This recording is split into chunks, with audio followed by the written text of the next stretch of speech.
Welcome to the Nerd Party. I'm Darren Moser. I'm Philip Gilfus. I'm Daniel Prue. And this is City Alpha 3.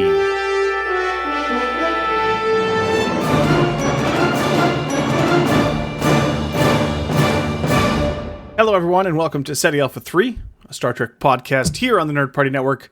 I'm your host, Daniel Prue, and joining me, as always, are my two lovely co-hosts who make an excellent Hasperat, Philip Gilfus and Darren Moser. Guys, how was your week? It was good. It's been full of fun science fiction. No new Star Trek this week, guys. I got my jail calendar where I scratch the weeks into it, as we're counting down the days. But we don't really have an official countdown, though, do we?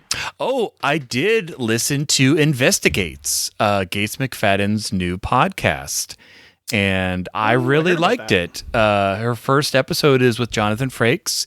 It's a little interesting the first minute because I obviously recorded it mid-2000 or mid-2020 prior to the election. So so it's a little, but then they pretty much get down to topic, and it's just a fun. It's just a chat among friends, and they talk about jazz and music and growing up and raising their kids and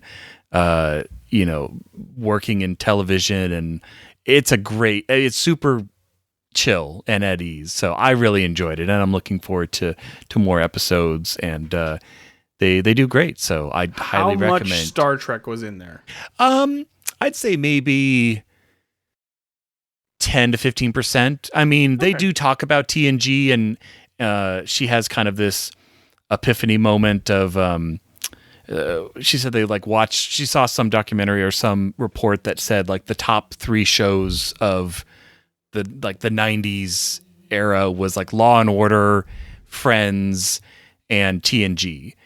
And she basically was like, one is just like, hey, we're supported by our friends. One is, like justice, coming about through, police. And one was like, that hope for the future.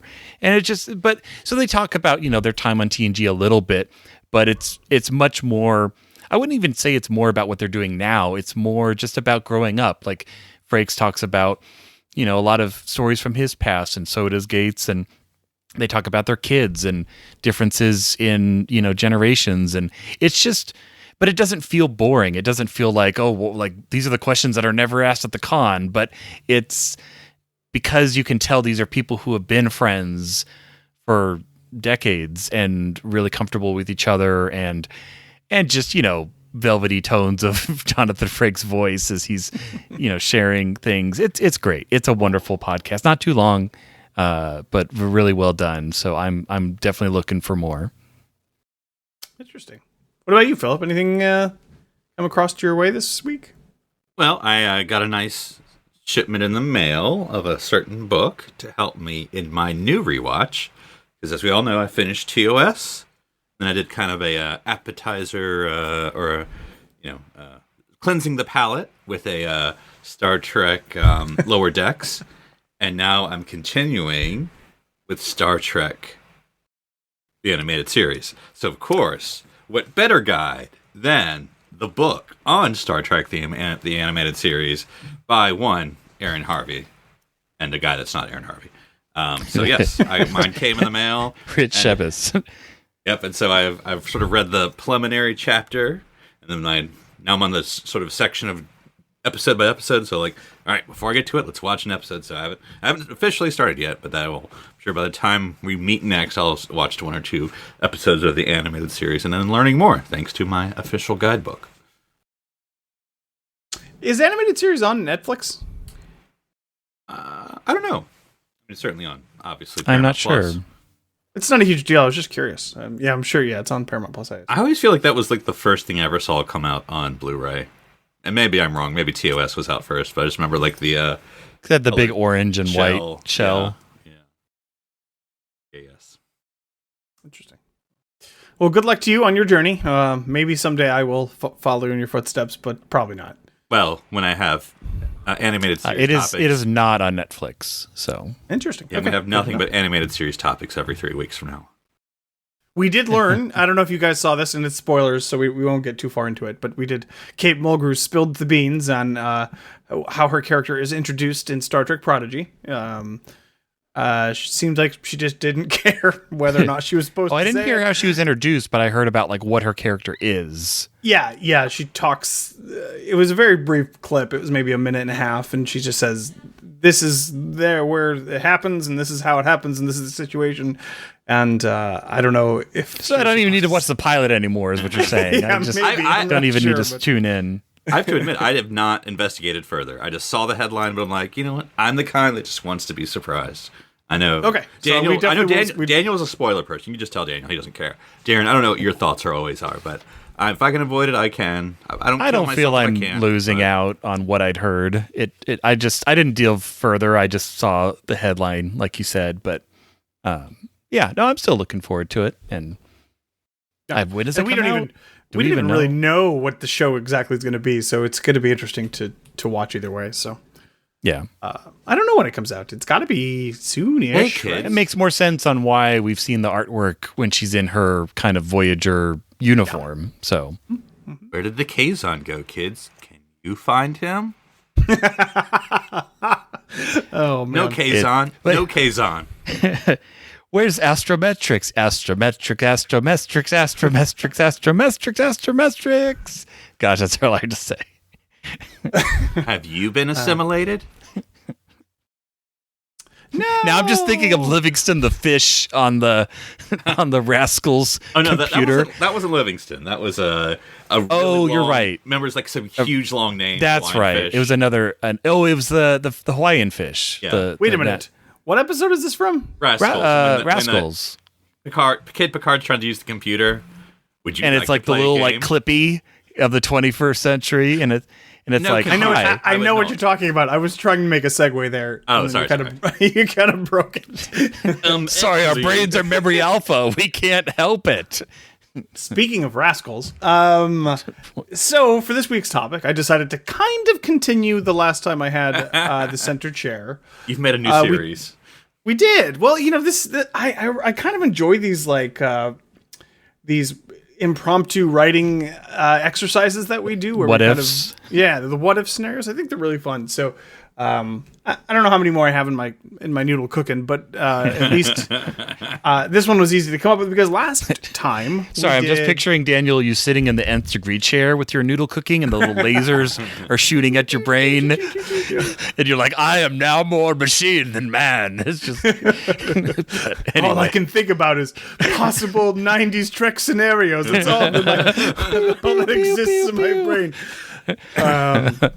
But anyways, Daniel, you did need to shave your head to sit in the chair. I don't know if they didn't tell you that, but nature did that for me. So, so we will. So yeah, last time we talked about the original plan, which was to have Vince and Ro in Deep Space Nine, and I think cleverly we decided not to discard Kira. So we kind of did an interesting topic where we talked about sort of having them both on the show and the impact that would have. And I kind of wanted to continue this further. I was thinking about this, and I was like, you know, we never get a satisfactory conclusion to the Ro storyline. And if they weren't going to put her in Deep Space Nine, because at the end of TNG, we see her defection, essentially, to the Maquis. was that the episode "The Defector"? No. Oh wait, no, that was not. No, what is the name of the episode, Preemptive actually? strike. Preemptive Strike, yes, that's right. The Ro No Mo. Yes.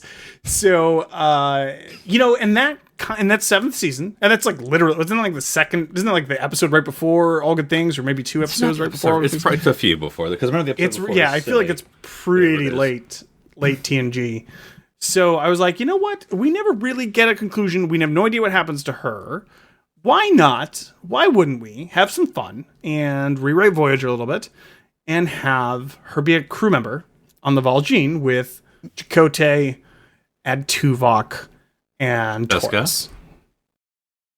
And Seska, that's true. Oh, Seska. Who else? Who else do we have? Are there any Name other every names? Maquis member ever showed on screen. All the ones Suitor. Ensign Suitor, you're right. Yeah. Shooter. Oh yeah. I mean, that's the only way they could have gotten on Voyager, so they had to be on that ship at some point.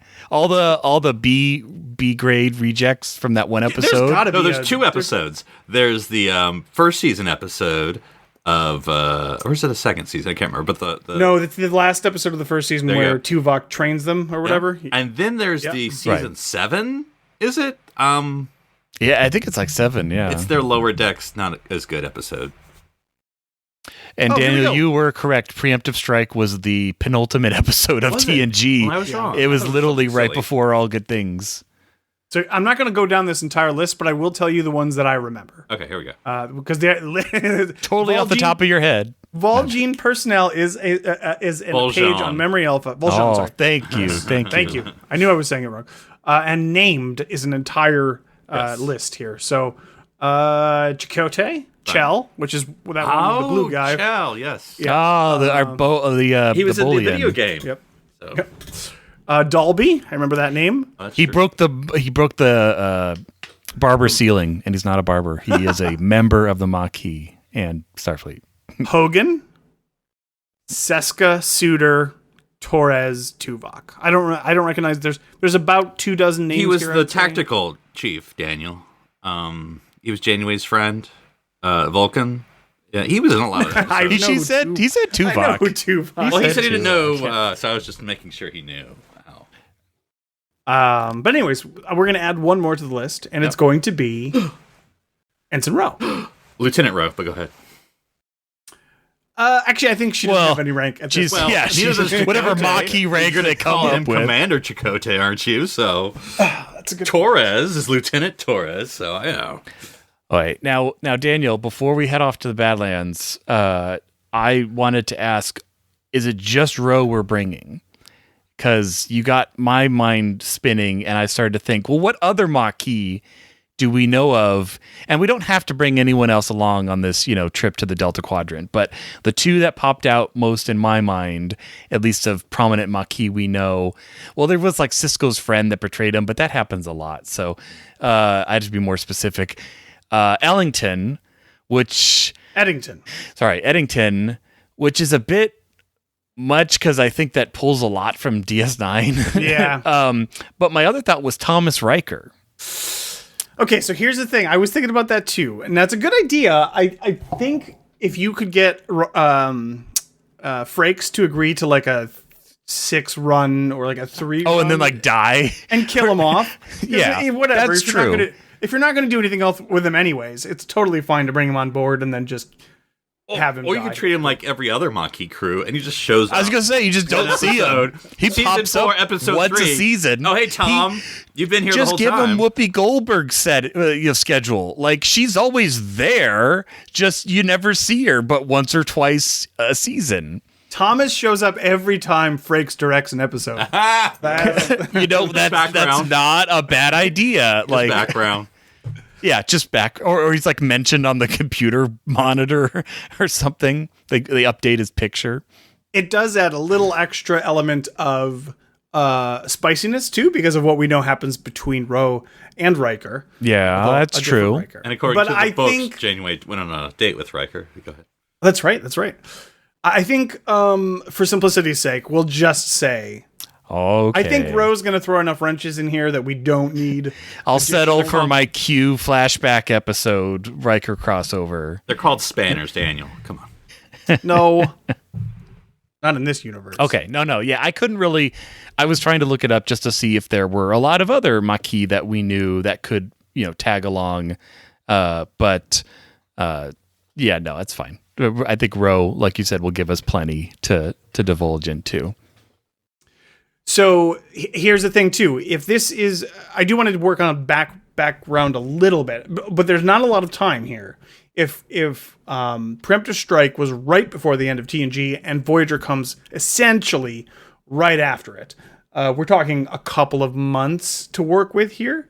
So maybe she's still the new fresh-faced person. Did we have to decide? Sorry, I'm just remembering the timeline. I know Darren will look it up as we're talking. I'm looking it up right now. Did DS9 never have a independent season? Was it never. TNG, and the next season was Voyager? Wow, okay. It never got its time to shine. Well, So, okay, go ahead. I know Voyager was mid-season, so it maybe got a few episodes. But all right, I'm on board. Yeah, I don't know the I'm not sure what the star dates are for like All Good Things /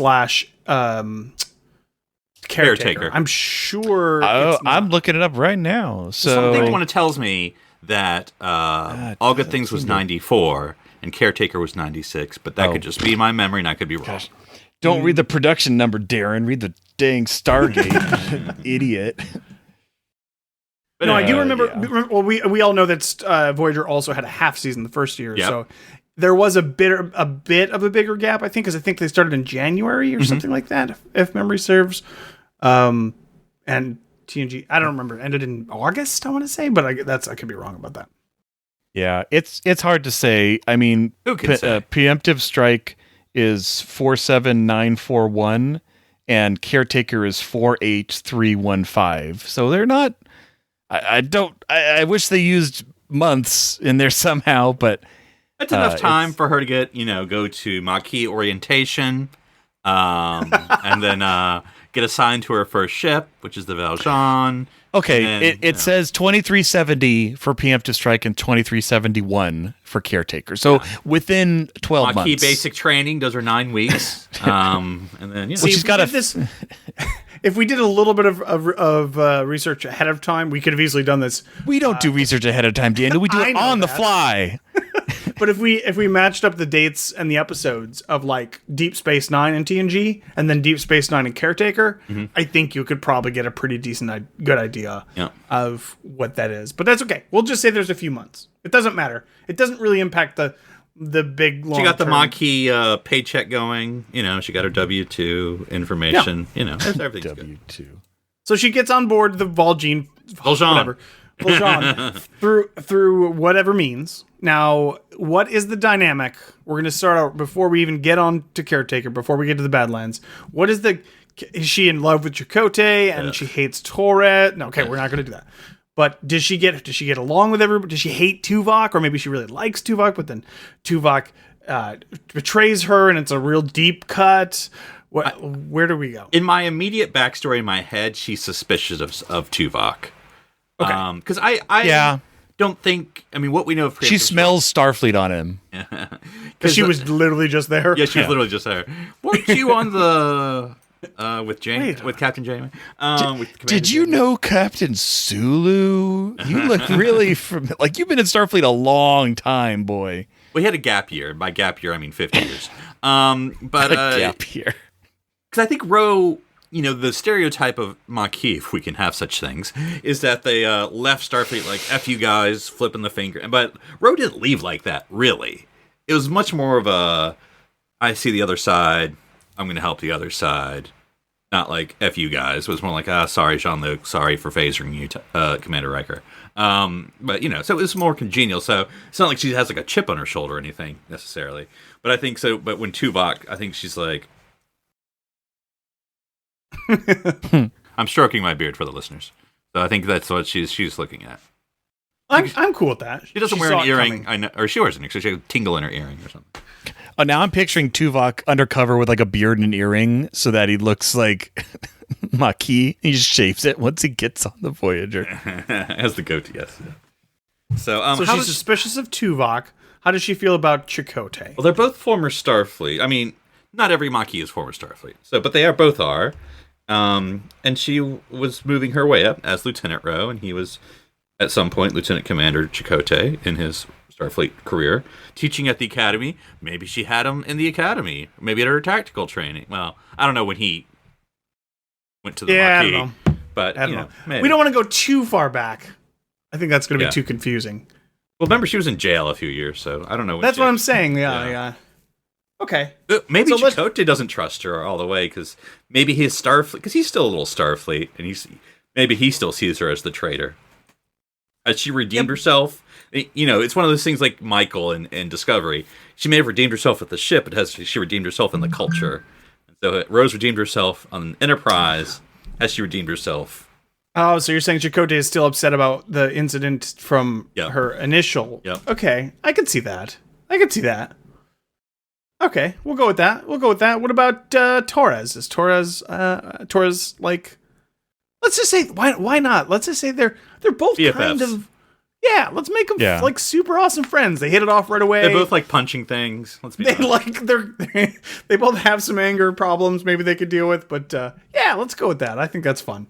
And like they could be real good friends right off the bat, and it doesn't have to ever be drama. Maybe they joined up at the same time or something. Yeah, because like at the beginning, went through like, basic Maquis training at the same time. Yeah. Because I don't know what that is. Season 1 and Season 2, Torres and Siska kind of had, I mean, not to be stereotypical, had sort of that, very girlfriend relationship. They would make fun of Harry together. They would talk about the boy, the guys on the, healthy, female friendship relationship. So I could see Ro as also being maybe that's the squad. The squad. So that's the the three of Maquis them. squad. Yeah. Yeah, okay. Siska, I like that. Torres and Ro. I like that. That's cool. And then she gets real upset what happens later. But yeah, like all the happy character growth she had with Guinan being best friends and stuff. Yeah. It's carried over. She's learned to like not be so suspicious. And we could get a scene where after Seska's betrayed them, that Ro and Balan are kind of having a like, did you see this coming discussion? And Ro could kind of share a bit of that, of like, it was harder for me to form friends, and someone taught me a way, but now it feels like people are just changing around me, Tuvok and Seska, and it's a lot of change for her. She doesn't handle that well. But it draws her and B'Elanna closer in their friendship. And we could get some repercussions of Ro's feeling of betrayal, that she betrayed. I mean, it's a word, but for lack of a better word, turned her back on. I'm sure she feels Picard. like she betrayed Picard, like, even though she agreed with what choice she made. Yeah. See, that's interesting. Now I'm picturing an entire episode. Yeah, really. Oh, yeah. About like Well, literally. Honestly, way more interesting than the Seska betraying Chakotay angle, which was... Well, yeah. Because, that came out of... Remember when we were lovers? No, it came out of left field. None of us remembered that. Yeah. So you have a whole episode where Torres and Ro like are angry with each other, and like they're trying to, but not really, but that's how it manifests, right? And they're like, they have to work through it, where it's like, no, you guys are mad at Seska, but you don't know how to like deal with that at all. You don't want to be mad at your friend, but you're mad at your friend. Yeah. Here's like, you didn't see this coming. What's wrong with you? Blah blah blah blah blah blah. Here's the possible either A or B story. Tuvok, after Seska's betrayal, feels like he hasn't investigated the Maquis crew enough. And so he's basically... Because he didn't know it was coming either. He's basically doing a second look at all Maquis members. And so there could be conflict with Chakotay, like looking for more sleeper agents, as it were. And just, we've just accepted these people open arms. Maybe we should be a little more like circumspect about who are these people, and they don't even wear the pips, Janeway. He can scream. Okay. Sorry, I don't mean to start a rant, but thank you. Oh, did I poke the bear? Oh no! Oh no! I don't have a problem with the provisional rank that the Maquis are forced to wear, like branded others.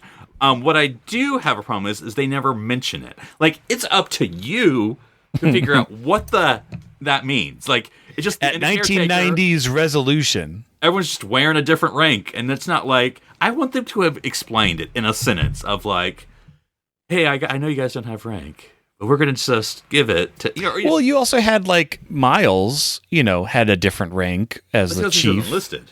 I know, but I'm just saying, like, but they never really mention that either. Like, they don't. I mean, not that they don't, but I'm just saying they don't draw attention to it and explain it. But they've literally made it up just for this circumstance. It's not like they've never had enlisted rank and stuff. This is like get Janeway going like, well, I'm going to welcome them to the crew, but they're not. Chakotay's like, well, they're not all going to be crewmen. We're going to give them some rank, and she's like, okay, but I can't give them Starfleet rank. Okay, what if? And I got some graphic design expertise. What if? Hold on, I have some sketches. I just made up new rank. Or what if she's like super like emo on it and is like, so we pulled some of the wreckage of the Valjean and I forged it into these ranks. And that's funny. I like that. And they're just like, oh dang, I like it. Or actually, that's hardcore. Yeah, it's really metal. It's really metal. This is that's a reminder of your failures. Yeah, and all your dead crew. Don't forget, you're not one of us. Well, and here's the other thing. Now I'm thinking about it, of all the species that they've met in the Delta Quadrant, none have ever been like, hey, your first officer has a different. His rank's a little different than like all the other people I see. What's up with that?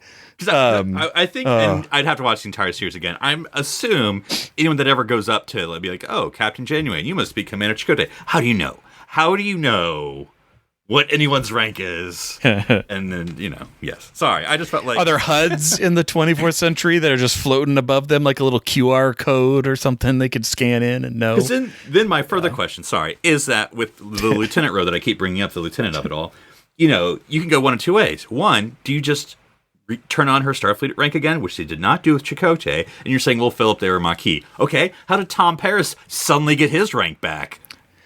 Well, that's true. So is she going to be Lieutenant Ro? Well, he still had the ankle bracelet, so he knew where he stood. So you're telling me the guy still in jail, gets rank, but the Maquis, who are I guess wanted, but are they all wanted? I don't know. Or just get segregated, provisional. No, rank. that's a good point. So what kind of rank does Ro get? That's my question. Don't wait for the I would translation. say, answer no. I'd say Lieutenant They can't bump her Commander. down to ensign. Well, no, Lieutenant does she Commander? get Starfleet pips, or does she get provisional Maquis pips? I mean, do we want to fix all of Voyager's problems? I can't answer that The question, easy Philip. answer is that she is Maquis rank because all the Maquis branded Maquis. Okay, I get it. Maquis, even the name is racist. Listen to yourself. Listen to yourselves. I want to go back real quick just because my mind was spinning about the whole Torres, Siska, and Squad.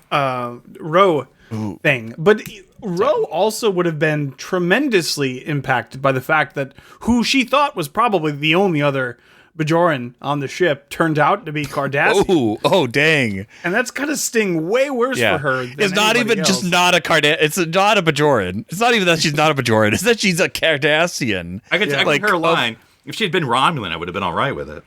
Yeah, it would have been totally fine. So, wow, we're going in 1,000 different directions here, though.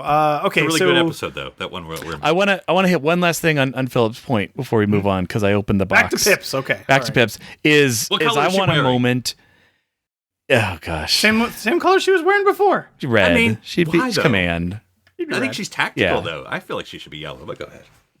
but she always wore. Yeah, sure. She can Ensign. double Everyone duty wears with red with Tom and pilot. She piloted the Enterprise. That console was big enough for two people, for sure. That's true. No, here's my thought: is we have a scene. Sorry, we have to address it. So I'm Oh, picturing gosh. like it's made for one, and Tom's there, and they just bring in the other. He chair, likes and being he's able to slide back and forth. What the hell is this? I don't need a minder, and It's and it's Rose like it's like a love seat. It's like it's double wide, but they have to stay on the same anchor point, so they can slide, but they got to do it together. He It's, like, still sits in the awkward. middle and just makes her sit off to the side. That console is feeling more like the Inside Out console all the time. I'm just saying, but no, I was saying I want a scene then where Ro is choosing her rank pip, like have it be established that they choose, and so she's looking at a set of Starfleet pips and a Maquis rank, and it's kind of like, and all the and again, we don't have to go deep into it, and we don't have to explain like, oh, all the other Maquis are wearing theirs, but just make it shown that she is making that choice of where does she really identify herself. Make it that the Maquis actually had a choice, but they all chose, well, we're going to keep our standard Maquis rank, like insignia. I don't know. It's just kind of showing the internal conflict. Well, I can picture, because if Voyager, again, I like Voyager, but anyway, they did have sort of in a good way, a slow burn of where they didn't necessarily address everything in the second episode, third episode. They let some things That's come true. together. Like Torres becomes engineer in the second episode. The Doctor starts to get more involved, fifth, sixth. So I think maybe episode 3 or 4, what position does Ro have? And that could be where you Right. That's true. Doesn't it take a little while for B'Elanna to become chief engineer? It doesn't happen. overnight. I mean, it happens pretty quick, but not like super right away. And so you can have Janeway, like, I see there's a note from Jean-Luc Picard in your, file. Is that the Jean-Luc Picard? And it could be like a whole, like, if she ever comes back, she should be reinstated. I don't know. Something Yeah, language right. that, And so it could be that thing where she's like, well, all right. It's like you walked away from Starfleet, and not only Starfleet, you walked away from Jean-Luc Picard. I mean, that's... Well, that was one of the aspects of doing this whole exercise that made sense to me. Like, we kind of established a precedence in Deep Space Nine where you have an established TNG character, and we didn't get one in Voyager. This would be a really good way to do that. And could potentially in the future, season 2, 3, 4, 5, 6, have a segue to do something interesting with her history with the Enterprise. Like you could have, like you said, Phil, there could be a one time I died and was actually phased through matter. It's just... well, not even just that, but like you could have like a cameo from Patrick Stewart where like this was his, like a flashback moment or something. Yeah, or a flashback, or just like there was or like a recorded log where it's like, but it's like a video of him and he's recording like his last log on Ro about how he feels about like if she came back, and we play it on the screen or something. Or no, sorry, gosh, so 20th century of me. No, of course we don't play it on the screen. It's him standing in the middle of the blank holodeck. Right. That's what it's got to be. What's it's a message left Aaron? on. It's not Windows 95. What is it now? Because we're in. No, it's 90s. It's just the mesh. It's the tape. So it's like it's like Jack Crusher. Yeah, exactly. Yeah. But then the costume department will fub it up, and they'll put something's going to be wrong with the costume. And they'll put the Voyager com badge on them, and all of the Trekkies will lose their minds. This is a generation. It would be like not Generations, but it would be like TNG, but they would just, of course, everybody in Starfleet has this comm badge, so they do you know what the wardrobe mistake they would make? They would have Picard in a scant. Gosh. Or the dress uniform. I think the question though, where does Ro, what is her position, is actually a really interesting question. Yeah. I think, and sorry, I don't think we're losing much, but I think she takes Harry's job.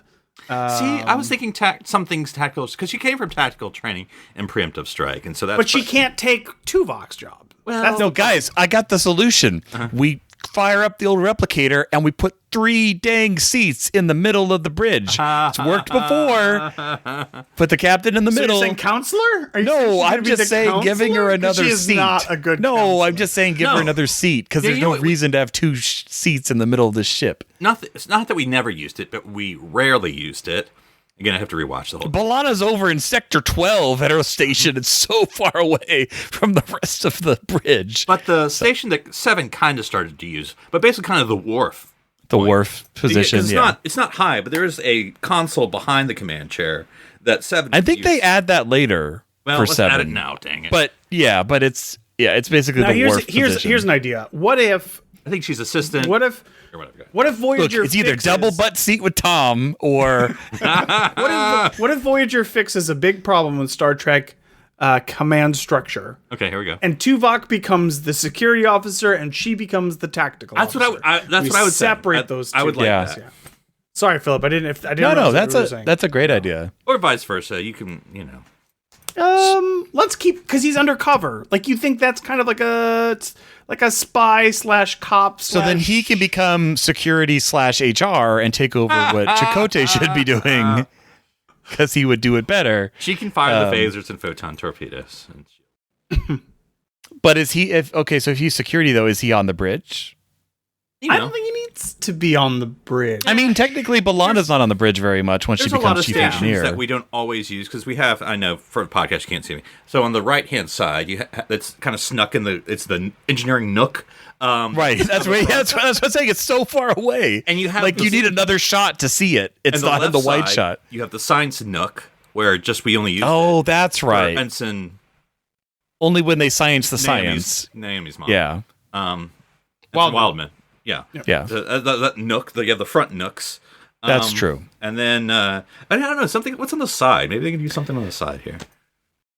I think it's the little pockets where you have Kim and Tuvok. Back. Yeah. I don't think there's anything on the side. I think it's literally the nooks in the front and then the stations in the back. Okay, something else that I wanted to touch on, now that we've kind of covered a lot of the backstory, but where's the interesting dynamics with the Starfleet characters, and I guess specifically, how do we feel, what is her relationship with Janeway? How do we make that interesting, differentiate it from Picard? Where is that? I'm not Picard. You don't have to tell me that, Captain. The first relationship I thought was Tom, but I'll stick with you. You said Janeway. I mean, look, we all know Ro is slow to trust. Kind of like as a kind of a metaphor or analogy, it would be Worf. The way Worf, he wasn't antagonistic towards Captain Sisko, but took a while to warm to him. I think that's Ro. Her family was the Enterprise. She turned her back for what she felt were legitimate reasons, and so maybe she's just getting the Maquis family. And they're kind of still there. Her squad's still there. But now she has to trust Starfleet, which she's turned her back against, and a new captain she doesn't know. And so I don't think she's like, I hate you, F off, but she's also like, you got to earn my trust. And Janeway's like, well, you got to earn mine too, or something. Do we think that Janeway would be like icier towards her because of her super recent defection? Like, do you think that would factor in, or is Janeway smart enough to realize that's probably not a good idea? But I mean, of all the Maquis crew, even though Chakotay was for a while, Starfleet involved, but that was years ago, right? That was a while ago, and now someone's here that's just left your group, and awkward. Now you're back in the group. It's kind of so. I was just wondering if there's an interesting angle there or not. I'm not sure. This is probably me being stereotypical, and I realize this is 3 men on a podcast talking about this, but I'm trying to think of Janeway's female relationships. So with her crew, with Kes, and I'm being stereotypical, so I apologize. Kind of a motherish role, not like Seven. We won't even talk about Seven for a second, but kind of with Torres. They're kind of antagonists, but then they kind of bond over science. They're kind of colleagues. Yeah. Over science. They're geekery. Buddies. They're science buddies. I don't know if she has anything in buddies. common with Rose, so I don't, she's not a scientist. That's why I like the idea of keeping Ro in the command track and keeping her in red, because she could look at, I mean, again, okay, so look at it this way. They're still thinking generational ship. Kind of is the plan. I mean, they don't really go into that ever, and they've made enough shortcuts at this point to be we'll probably not take that long, but that's really what's in front of them. So I could see her. We could get moments with Ro in I'm training the next generation. You will one day replace me as captain. I mean, yes, Chakotay is next in line, but generationally wise, Ro is a completely different age bracket to come into that role. And I don't know when we could formalize this, season 2 or season 3, but whether it's resolutions or there's off times where both Janeway and Chakotay are off ship for more than a little bit, and just right. And so put Ro in the center off center chair. Well, instead of she's sort of the next in line with Tuvok being the second officer in command. She's basically the XO, in that situation.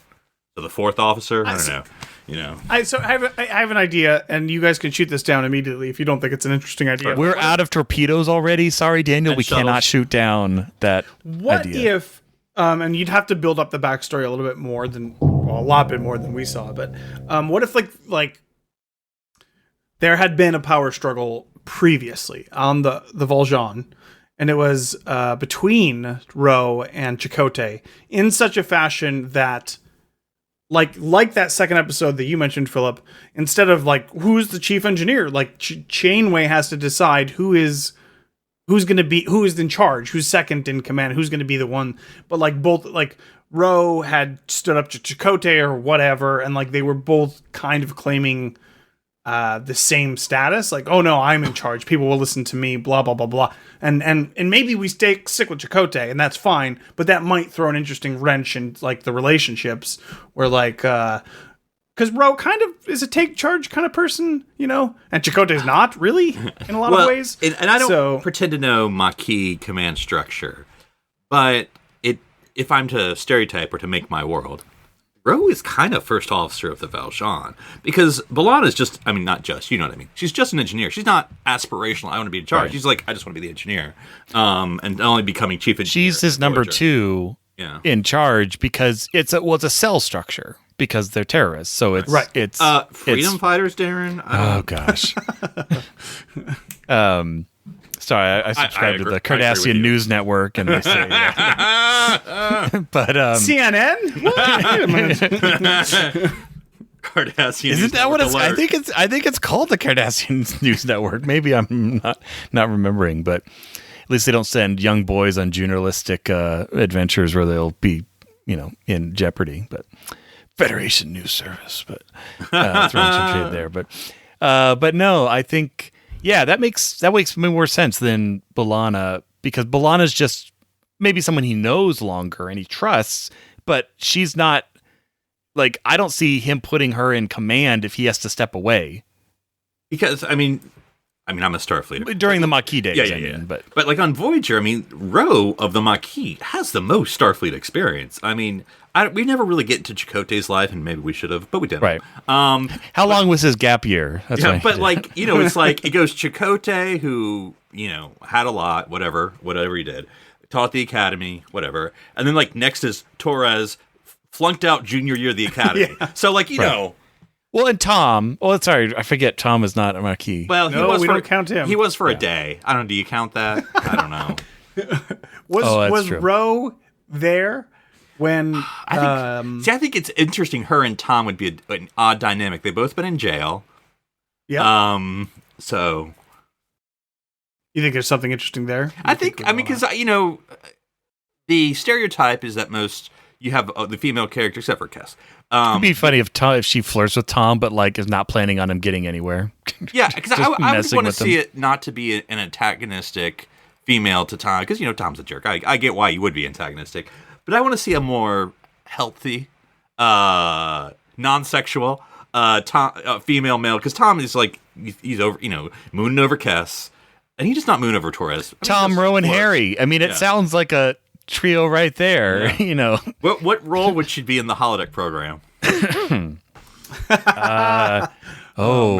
Man. Why did we talk about that? Oh, that's right. I made you guys watch that episode. No, I'm talking about with Captain Proton. You said I was thinking Tom, Fairhaven. So I don't know if she'd. She's not playing. She's not Sally the damsel. Whatever, she's not playing that. Or she plays it, but she totally will refuse to play it by the script and just makes her like a super empowered female character that just ends up saving the day because she doesn't care. I would love if they cut a little face hole in Satan's robot. She's the robot. She's Satan's robot. Yeah. No. The thread's been neutralized. May I go now? Why are we even trying this? She, of course, will be Buster Keaton. Harry would be Satan's robot. Oh, that's a good point. That's a really good point. Yeah. And they're always racing to the holodeck because whoever gets their second gets to be Buster Keaton, and the third person always has to be Satan's robot. And so it's always like every single time it's a power struggle. I do like that because Tom is always Captain Proton. Tom's program. He can do it. But I do like Rowan and Harry switch out roles. I would be and I just want to see a shot of them like casually walking, and then the last 10 meters they're sprinting to the holodeck door because whoever gets their second gets to be Buster Keaton. Wait, his name isn't Buster Keaton. What is it? It's close enough. Okay. You're right that's an actual name of a person, but I was going to say, I'm like, that doesn't sound right, but Buster Kincaid? That's what it is, Buster Kincaid. Okay. Yeah. I was thinking too, like, I could see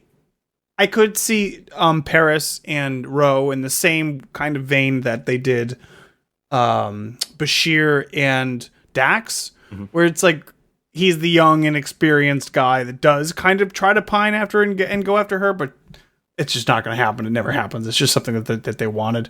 But yeah, I like that if we remove that element from the relationship entirely, and maybe they could just be buddies. That'd be great. That'd be a lot of fun. So. Yeah, I like making them a trio of fun. And not that has to change. Well, not. I mean, I'm not saying I want to change the eventual Tom B'Elanna relationship, but I think. Yeah. I mean, this is the whole point of this conversation: is where do we inject her into the crew that we know? And I think having her, I like the idea of her being the friend of that trio, and you have, and then she's the Maquis friend as well, because you have 2 Starfleeters and a Maquis. But then you also have Janeway. I like the thought of Janeway kind of grooming her for command and seeing her as kind of a successor. Here, and as an eventually over the years. So here's a right. question. Eventually, I know our sort of prime directive tends to be don't get rid of any characters, because I think that is fun. Keep everyone. But here's my question: are we bringing Thomas back? No, do we need 7? I mean, we got a lot of characters. Do we bring in 7? And A, if the answer is yes. B, do we lose anyone when she comes in? I know we lost Kes. I know we lost Kes. I'm taking that as read. Yes, we lose Kes. But you still got a lot of characters there. Do you lose anyone else? Felix. I don't know. I mean, that was the plan. We could lose Kim. Yeah, that was the plan. He was there on the table getting species. 7 could take over his role on the bridge. Yeah. Or does I don't Ro know. get promoted I to that? feel it's hard to make that call because I feel like adding Ro gives you so many more interesting story ideas that we've already kind of thought that I don't know if they would need to bring in a new character by that point in the show. We're so predicting. Like, I have no idea, but I would like to think that they wouldn't need to bring in a new character by that point. Because I mean, when we did DS9, we still brought in Worf. So. Worf. Yes, no, I think what we 7 need. is Woof. I think 7 is pretty inextricably linked to which I'm fine with. And I agree. Yeah. Because it's one of those things I didn't like her at the time, but having rewatched Voyager over the years, there are some good stories. Wait, so now 7. so now we have 7, Janeway, B'Elanna, and Ro can all be on the bridge, and we get an even better Q Valkyries line. Ship of the Valkyries, yes. Is this a Ship of the Valkyries? And he's going to know Ro, though, right? Surely. Was there ever a crossover episode? Oh man. Okay, well, when does she join? Was season 5? It's probably, I'll look it up real quick. It's probably 5 because she's starting to be the DS9 backdoor pilot. She's introduced the Bajorans, because she's the first Bajoran. I mean, I know Tasha said Tasha said the line, what's a Q, but I totally can picture Rose saying the same thing, and then someone else is like, I don't know, letter of the alphabet, as far as I know. Because Rose's going to know who Q is. She's read the Enterprise logs when she was there. Let's see. Here's the list. Ensign Ro, Disaster, Conundrum, Power Play, Cause and Effects, Next Phase, Rascals, and Preemptive Strike. She never saw Q. But she was may have been on board. But what I was meaning was that to check off situation. Was there a Q episode post when Ro was first seen on the Enterprise? That's all I meant. I mean, it has to be. I'm yes. sure. I'm pretty sure. Probably. Yeah. That was a later episode. I mean, but that's not Q visiting the Enterprise. Like, that's not Q showing up. That's not Q showing up naked on the bridge. Right, you're right. Like, that's a memorable time. I meant True Q. When I said Tapestry, I meant True Q, because that's a later episode. Okay. With Amanda. Oh, you know who I think that she would get along with, especially early on, is I think her kind of straight, no nonsense attitude would mesh very well with the Doctor. I was about to say, was she going to punch him out? But okay. No, I think they'd get along real well. I think she'd be fine with him just being the Doctor, like being. What are her views on holographic independence? And I see her being the person who thinks it's cool, but is also like every time she sees the Doctor, she for some reason knows exactly how many days he's been on and just mentions it to him. And she's like, "Hey Doc, how's day 523?" Like just kind of being like, I know you've been running a long time, buddy. Like kind of like a jab, but and she has a bit of an efficiency about her, that's how she thinks. So she worked with an android. Well, she could be like, maybe we should add some tactical subroutines to you. And he's like, don't touch me. Keep your red off of me. I'm a but yeah, I just thought the fact though that she worked alongside Data for many years, so that could be an interesting angle. Working with an artificial life form as far as that goes. Yeah. Her and Kes. Those are the scenes I'm here for. I don't know how Kes is very emotional, and Ro is But I see that because Kes Not is so the much. Guinan-esque figure, if you will. So that sea of calm that Ro may be feeling, whatever conflicted emotions in season 2. Oh, how does Ro interact with Neelix? I do not see her I don't think she likes getting along with Neelix at all. Think of like grumpy season 1 B'Elanna, but always. I could see like, her, I see that like- being that. Like, she's not going to be a bee, but like she'll be like, I'll just stick to the rations. I'm good. Ooh, She know just this. never goes into That would be awesome, actually. Or I know it happens in like the first episode, but I could kind of see her. She's being really gruff, but when she learns that Neelix, like without asking, converted the captain's mess into she thinks like she's like, okay, that's kind of cool, dude. Like it's enough for her to shift from being a jerk to like, okay, you got a point in my book, like for doing that. That's not the Starfleet way. And not that many of the Voyager characters don't have trauma, but not that we didn't explore it, but a way they could connect, and either it could be the existing episodes or a new episode, is Neelix dealing with any PTSD he had during the Black Which Sea were always War. good episodes. Yeah. Because Ro has been in war, been the occupation and all that. And so that could be something that they end up bonding over in some scenario of some sort, holodeck or real life. Or Was she part of the occupation? I keep forgetting, like, well, her Oh, she's yeah. already where that father is. killed in front of her. Didn't no, she? saw you're her right. father You're was right. killed, yeah, I yeah. keep forgetting the occupation was like 50 years. Like, it was a really long 60 time. years, I think is what they said. Yeah. But- Sorry, 50 of your Earth years, whatever that means. On We got an occupation denier. Jeez. Oh, God. Jeez. Oh, boy. Allegedly, 60 Oh, years. show me the proof. Oh, no. Look, I've been to the Oh, no. occupation memorial According to CNN, building, the Cardassian News Network. Jeez. Okay. On that note, Yeah. On that note, let's close it out. But is there anything else? Any one other thing that you could hit on that you'd say like, what would Ro be like during? she writes Scorpion? letters to Thomas Riker. Or what? The Borg. Oh, how I would see it what you're cha- saying. How would it change Endgame? Or maybe Ro and Seven would become besties, and it would be fun. Is there anything else that Ooh. you would think that would happen that you'd love to see or okay. talk about? Me. Okay, so as Seven is progressing to being more human and less, beep, beep, beep. Satan's robot. Yeah. So we put her in a dang uniform earlier on. Like, I mean, it could be like season 5 or something. It doesn't have to be like right away. I can but love Ro brings that up. It's like the 3rd episode, and she's going to the it's just doctor like, why don't you wear a what is she uniform? wearing?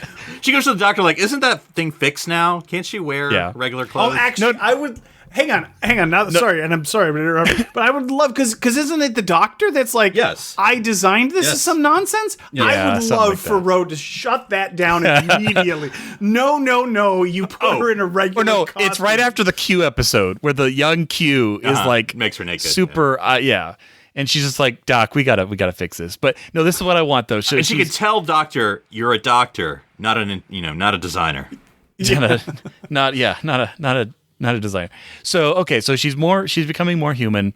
She still has to regenerate, but not nearly as long, and it doesn't have to be like all night or whatever. So she can be moved to quarters. And who is her roommate but Ro? And Because space I is on think a that would premium be on Voyager. I think that would be the best. Oh man, Seven and Ro as roommates. I think that would be the best That'd be thing. fun. I could It see could that. be- I could could be see fun. one of two ways. Either they have some experience, whatever, bonding experience, or go through some shared experience, whatever. And so either one of two ways. Either Ro invites, and I'm not saying, don't get any ideas where I'm going. She invites Seven to her bed, but Ro sleeps on the floor because of some trauma. Or vice versa. Seven sleeps on the floor because that's she's still in between, regenerating and bed, She tries Right. to sleep standing up or whatever. In the closet. It's like it just doesn't That's work.